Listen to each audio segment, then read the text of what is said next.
Hello, hello. It's time to talk Valentine gifts for your students. I have rounded up my 10 most favorite Valentine gifts for your students.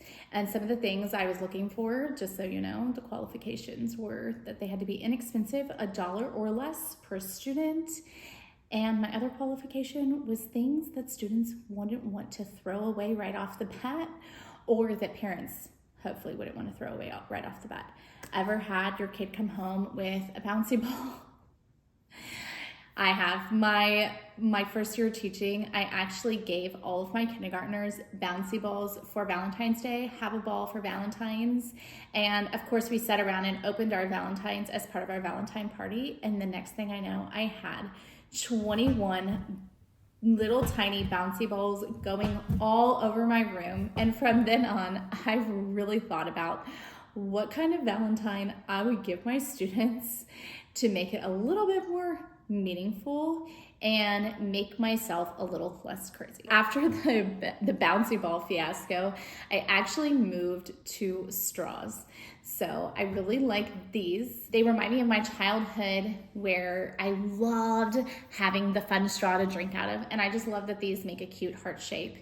Plus, I love that they are inexpensive and that they usually come in a pack. I get mine from Hobby Lobby, and I believe they come in a pack of like 24 or 30, which is great because then after you've bought them for like 2 years, they kind of pile up and then you have enough for like the third year. So it kind of works out, or better yet, at the end of February, I always go get what I will need for the next year. So hopefully this maybe will give you some ideas for this year, or you can go grab some stuff on clearance to get for next year. Number 2, I love number 2. It's these push pencils. They actually have them right now at Target, which is great because if you're already doing a Target run, you can just throw them in your cart. You can also get them pretty much everywhere. The thing that I love about these push pencils is that they're pencils, so you can use them in your classroom all the time, which is great because then kids could choose that if they wanted to take them home, they could, or they could use them, which means that it's not something that's getting thrown away. Now, disclaimer, I would definitely not recommend these for the younger grades, as you know, each little piece, if you've never had one, I guess I'm aging myself, I definitely had one of these, is that it comes out and then it goes back into the bottom to have a new sharp pencil. And so with all those little pieces, you wouldn't want that for the younger grades. You would want to stick around for maybe a couple of the other ones. Number 3 is going to take a little bit more work on your part. And it does have candy, which I know some teachers like to shy away from, but personally, sometimes candy is okay and is fun. And so it's these little tic-tac-toe game boards. You would have to print each game board and cut them apart.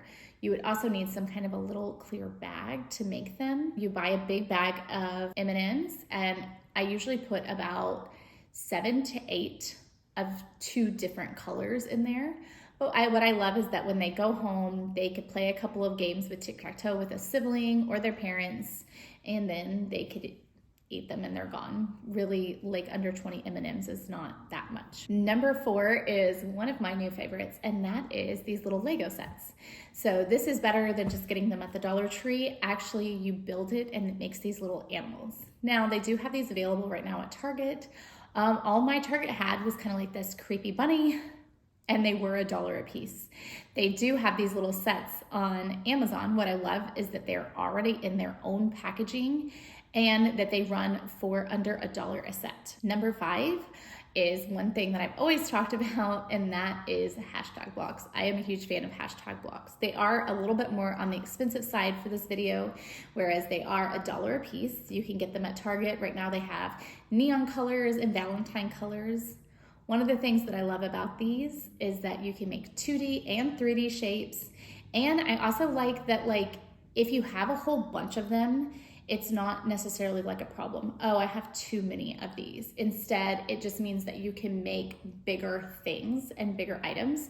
So I really love that. Number 6 is a box of crayons. So usually I give my students a new box of crayons for Christmas or right when they get back from winter break. But if you haven't done that, then Valentine's Day might be the perfect time for you to give your students a new box of crayons. I usually get my crayons back to school so that they're run about 50 cents each, or sometimes on the school list, each kid has 2 boxes. And so this is their second box that I'm giving them with a cute little Valentine. Or another thing that you could do if you don't want to buy or you don't have crayons for your whole class is that you could go get like a fun set of one of the bigger sets, and you could take out some of the fun colors, and you could use a little Valentine and just attach a couple of crayons using like a washi tape. Number 7 is one that I think is really fun, and that is these scented pens. So they actually have these ones on Amazon that are those color changing clickable pens, which are really fun because it means not only do you get one pen with like 6 colors, but every time you write that they are also scented. So I think that this would be such a fun gift for upper grades.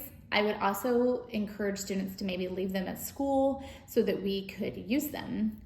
I know that we used to have students like self-grade some of their assignments, and this would be the perfect time to pull out their new pen, and maybe they could, all answer the ones that they got right in one color and the ones that they got wrong and want to rework in another color. Number 8 are glasses. Now I would say this is actually my least favorite out of all of them, but it would make for a really cute class picture.